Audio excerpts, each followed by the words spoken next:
খেলাটা একদম পিয়ার হাতে সাজিয়ে তুলে দেওয়া হবে, তাই না? আর আঘাত করা হবে কাকে? তোমার ঠাম্মিকে, আমার মাকে। ওরা সারা জীবনেও না গৌরীকে না তোমাকে বিশ্বাস করতে পারবে। ওরা চিরকাল কিন্তু ভেবে যাবে যে গৌরীকে নিজের স্বার্থের জন্য ধী প্রমাণ করার জন্য তুমি সব কাগজপত্র কোর্ট থেকে জড়ো করেছো মাত্র। তাহলে আমরা সব সত্যিটা জেনে চুপ করে থাকবো, আর ওই মেয়েটা মানে পিয়া ধী সেজে সবাইকে ঠকিয়ে বেড়াবে, ঠাম্মিকে, মাকে, সবাইকে ঠকিয়ে বেড়াবে। এই লড়াইটা যে তোমার বা আমার নয় রুদ্র,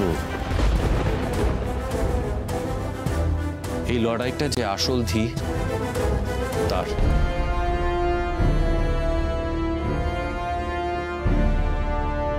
সবার আগে তো তাকে সত্যিটা জানতে হবে। তাকে জানতে হবে সে গৌরী নয়, সেই ধী ঘোষ, শঙ্কর ঘোষ আর ঐশানী ঘোষের মেয়ে ধী ঘোষ। আমি আর তুমি ধীকে সাহায্য করতে পারি মাত্র, কিন্তু দিনের শেষে লড়াইটা সেই আসল ধীর। একটা কথা কিন্তু খুব ভালো করে বুঝতে হবে রুদ্র, যে বা যারা এই পিয়াকে মায়ের সামনে ধী বলে প্রমাণ করতে পেরেছে তারা কিন্তু এতটাও কাঁচা খেলোয়াড় নয়। কাজেই তারা এত সহজে হেরে যাবে এটা ভেবে নেওয়াটা বোধহয় ঠিক হচ্ছে না। এটা একটা দীর্ঘ লড়াই, অনেকটা পথ আমাদের হাঁটতে হবে, আর সেই পথে হেঁটেই নিজের বিশ্বাসের জোরে গৌরীকে আস্তে আস্তে ধী হয়ে উঠতে হবে। গৌরীকে নিজের অতীতে শান দিতে হবে, দিয়ে নিজের স্মৃতিগুলোকে সামনে আনতে হবে। গৌরীকে নিজে বিশ্বাস করতে হবে ও ধী। কিন্তু আমি তাহলে কি করব? আমাকে কি করতে বলছে? তোমাকে শঙ্কর হয়ে উঠতে হবে।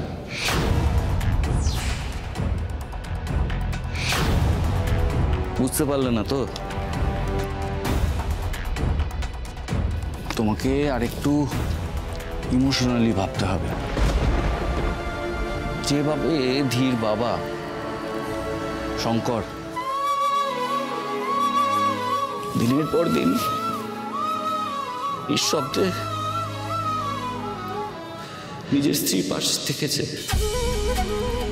সেইভাবেই তোমাকেও নিঃশব্দে নিজের স্ত্রীর পাশে থাকতে হবে। ওকে বিশ্বাস জোগাতে হবে, ওকে ভরসা জোগাতে হবে। তুমি জানো শঙ্কর আর ঐশানীর ঘরে একটা প্রদীপ ছিল। সেই প্রদীপ ওদের ভালোবাসার সাক্ষী।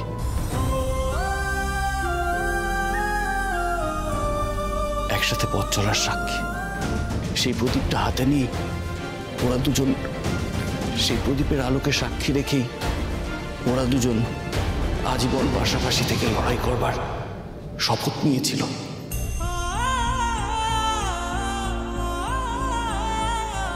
আজকে গৌরীর যে ধী হয়ে ওঠার লড়াই, তাতে ওর পাশে সব থেকে বেশি চাই তোমাকে। তোমাকে সব থেকে বেশি প্রয়োজন রুদ্র। আর সেটা শুধু যুক্তি দিয়ে হবে না, সেটা সম্ভব আবেগ দিয়ে, ভালোবাসা দিয়ে।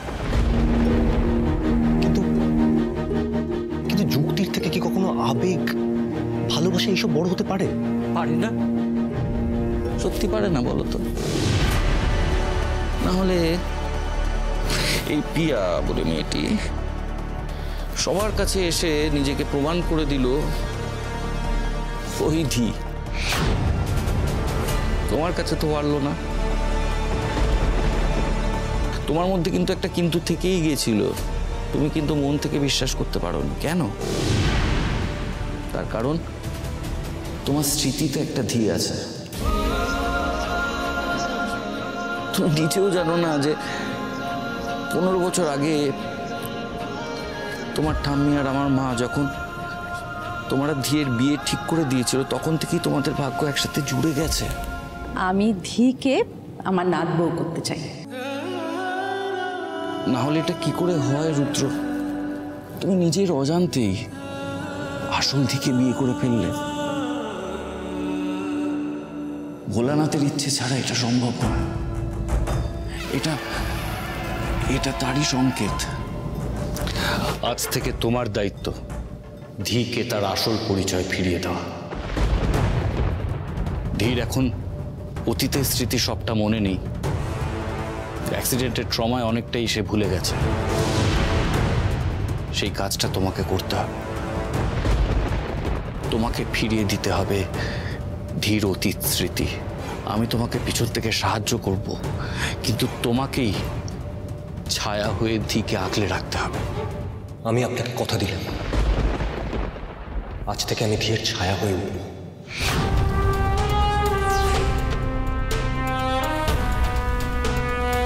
শত্রুরা কিন্তু অস্ত্রে শান দিচ্ছে। দেখ, আমি ঢাল হয়ে ধীকে আগলে রাখবো। যুদ্ধ ছাড়া 1 ইঞ্চি জমিও ছাড়ব না। বেশ, আজ থেকে তুমি এই যুদ্ধে হবে ধীর সারথি। ধীর সত্যির রথটাকে তুমি নিয়ে যাবে ঠিক দিকে। আমি শুধু পিছন থেকে তোমাকে অস্ত্রের যোগান দেব, কিন্তু আবার বলছি, ধীকে ছায়ার মতো আগলে রাখবে শুধুমাত্র তুমি। শঙ্কর ঘোষ যেভাবে ঐশানী ঘোষের পাশে দাঁড়িয়েছিল, আমি কথা দিচ্ছি আজ থেকে ধীরের প্রতিটা লড়াইয়ে ওই রুদ্র রায় চৌধুরীকেও পাশে পাবে।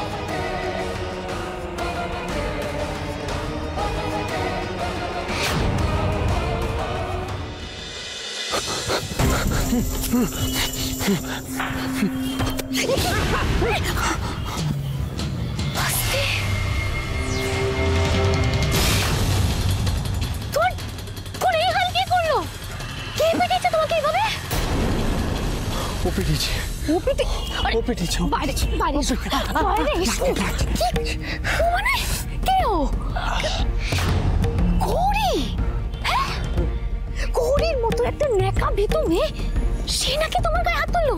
কি জাতা কথা বলছো তুমি? হ্যাঁ, গৌরী পিটিয়েছে। আমি গেলাম, গৌরী আমায় পিটিয়েছে। তোমাকে আমি দাঁড়াতে বলেছি। বাইরে এসো, এসো বাইরে। ভগবান, আমি এত কষ্ট করে বাড়ির সবাইকে তুক্কি দিয়ে তোমাকে বাড়িতে ঢোকার ব্যবস্থা করে দিলাম, আর তুমি নাকি গৌরীর হাতে মার খেয়ে চলে এলে। ভগবান, গৌরী মারেনি, গৌরী আমায় মারেনি, গৌরী আমায় মারেনি। কি জানতে বলছো তুমি? হ্যাঁ, মাথাটা একেবারে গেছে না? একবার বলছো গৌরী মেরেছে, একবার বলছো গৌরী মারেনি। তাহলে কে মারলো তোমাকে এইভাবে? কে? গৌরী আমায় মারেনি, আমাকে মেজো বৌদি মেরেছে। কে? মেজো বৌদি? কে মেজো বৌদি?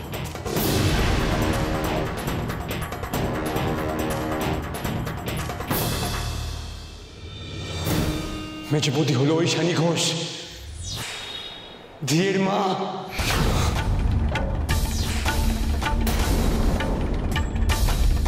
দেখো আমার দিকে, তোমার মাথাটা একেবারে খারাপ হয়ে গেছে না? গৌরীর কাছে মার খেয়ে এসে এখন ঐশানী ঘোষের নাম বলছো? তুই ওকে দেখিসনি? আমি ওকে দেখেছি। গৌরী হতে পারে না। তাই? হ্যাঁ, তাই। আমাকে মেজো বৌদি ঠিক যেমন ভাবে মারতো না আগে, ও আমাকে ঠিক তেমন ভাবে আমার উপরে ঝাঁপিয়ে ঠিক তেমন ভাবেই আমাকে মেরেছে। আরে বাবা, তোমার মেজো বৌদি এখানে কি করে আসবে? তুমি তো আমাকে তাকাও আমার দিকে। তুমি আমাকে নিজে বলেছিলে যে তুমি নাকি 15 বছর আগে ওদেরকে মেরে ফেলেছো। গৌরীর মতো একটা নেকা ভীতু ক্যাবলা একটা মেয়ের কাছে তুমি কি করে মার খেলে, এটাই তোমার মাথায় ঢুকছে না। আমি আমার নিজের চোখকে বিশ্বাস করতে পারছি না, কিন্তু আমি আমার চোখে সবটা দেখেছি। আমি দেখেছো?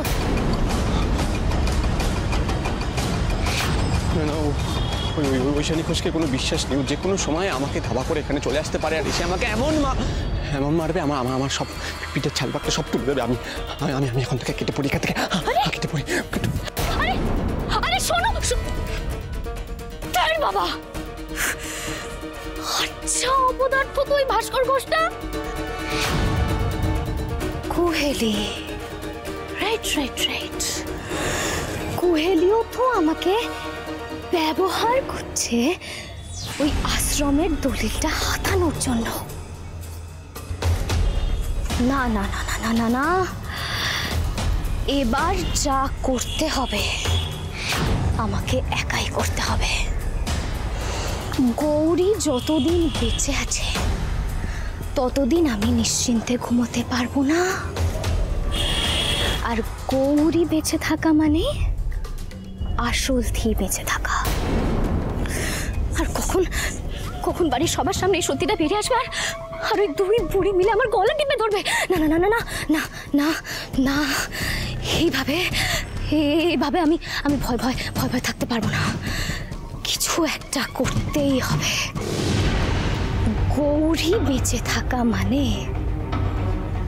আসল ধি বেঁচে থাকা। আর গৌরীকে একবার শেষ করে দিতে পারলে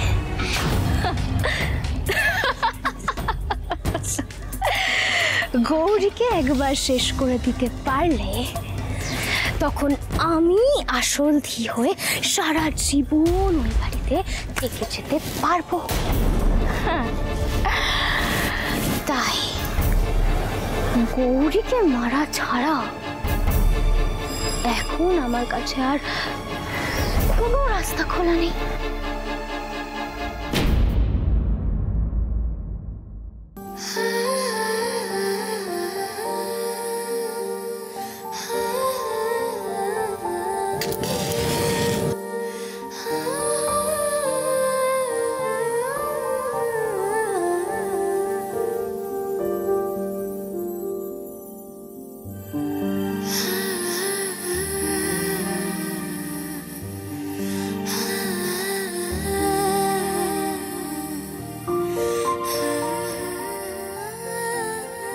কেন এই প্রদীপটা আমাকে এতটা টানছে?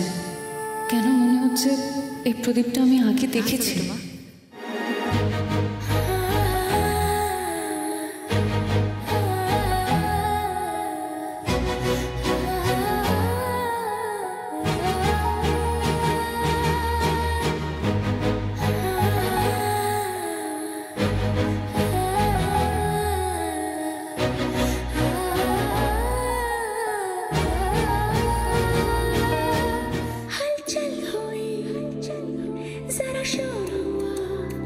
আমি ধি।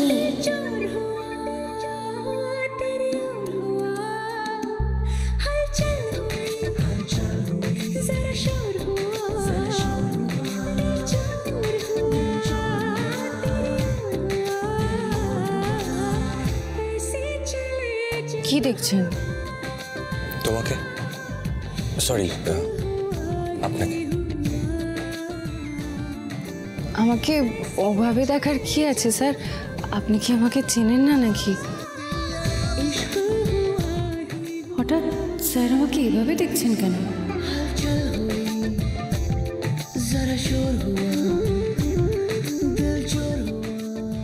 এতদিন তোমাকে আমি ভুল চিনতাম যে আজ আমি সত্যি করে চিনতে পারছি আমার সেই হারিয়ে যাওয়া ঠিক।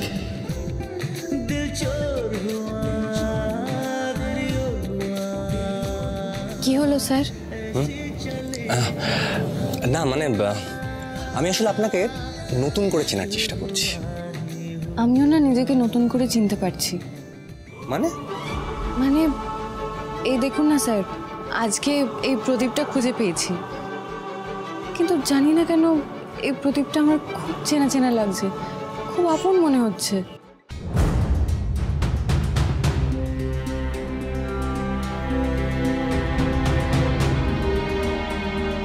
আপনি এই প্রদীপটা কোথায় পেলেন? ওই যে একটা গুদাম ঘরের মতো ঘর আছে না, যেখানে সব পুরনো জিনিস রাখা, আমি ওখান থেকেই পেয়েছি।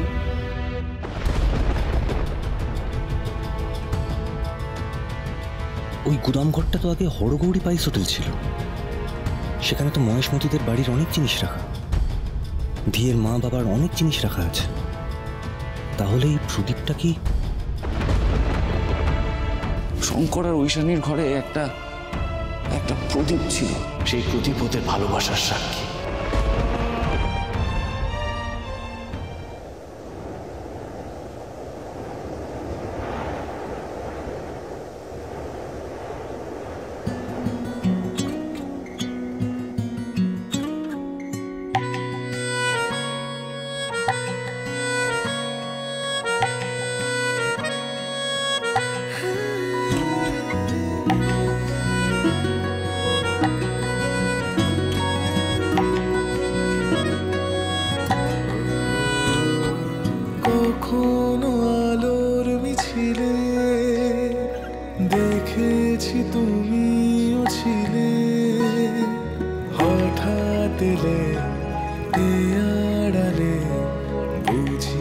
কতটা কঠিন, কিভাবে কথা বলি, শুধু ভেবে ভেবে চলি, যেন আছি পাশাপাশি, সব কিছু হবে রঙিন, সাক্ষী থাকুক আমাদের হরগৌরী পাই সাথে, হরগৌরী পাই। দি, তোমার মা বাবা এই প্রদীপের আগুনকে সাক্ষী রেখে একে অন্যের পাশে ছিল চিরটা কাল। আমিও সেটাই করব। এই আগুন নিভবে না, আমি চিরকাল আগুনটা এইভাবেই চালিয়ে রাখবো। চিরকাল আমি আপনার পাশে থাকবো। দি,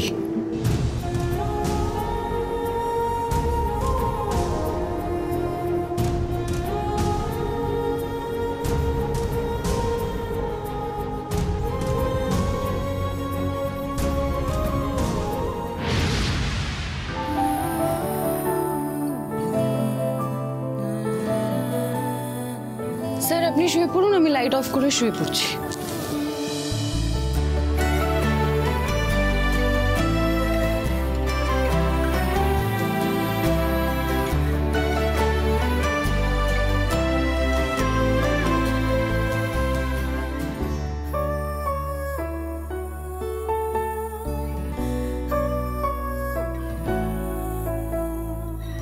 দি, আমার ধি যাকে আমি 15টা বছর ধরে খুঁজে গেছি, ভেবেছি তুমি কোথায় হারিয়ে গেলে।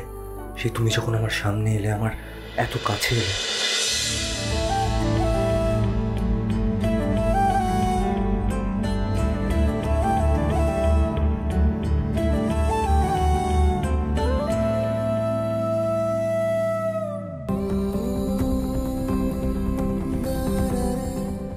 আমি এখনো বিশ্বাস করতে পারছি না তুমি আমার ধি। যে দিকে মহেশমতি আর ঠাম্মি ছাড়াও আর একজন এই 15টা বছর ধরে খুঁজে বেরিয়েছে, রুদ্র রায়চৌধুরী। কেউ জানে না সে কথা। এতগুলো বছর ধরে যে আমি তোমার জন্যই অপেক্ষা করছিলাম ধি।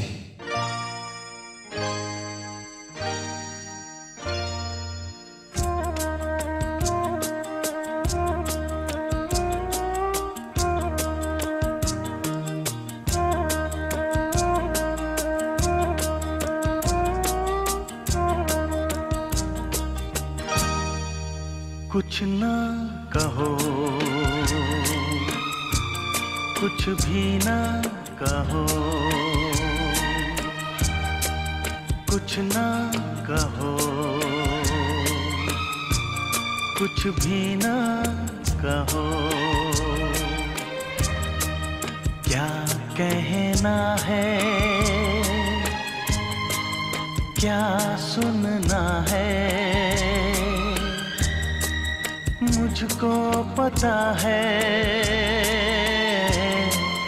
तुमको पता है, समय का ये पल थम सा गया है, और इस पल में कोई नहीं है, बस एक मैं हूँ, बस एक तुम हो।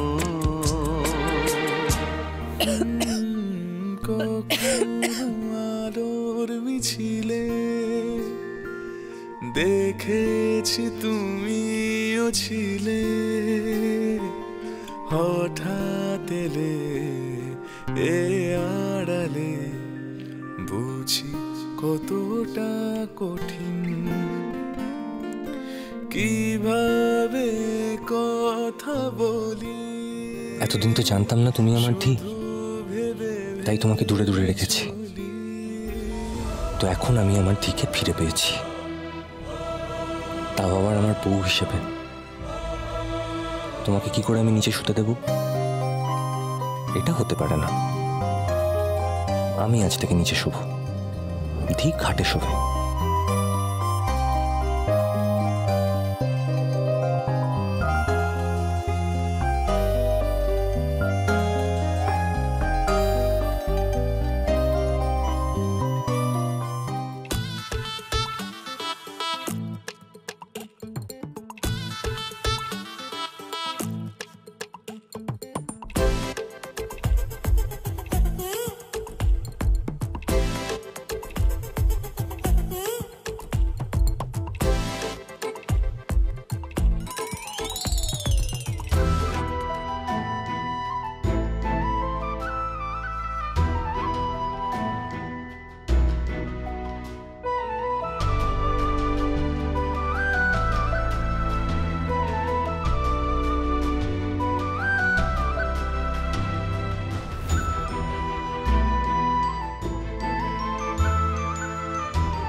তাহলে তুই এবার ধিকে বিয়ে করবি তো?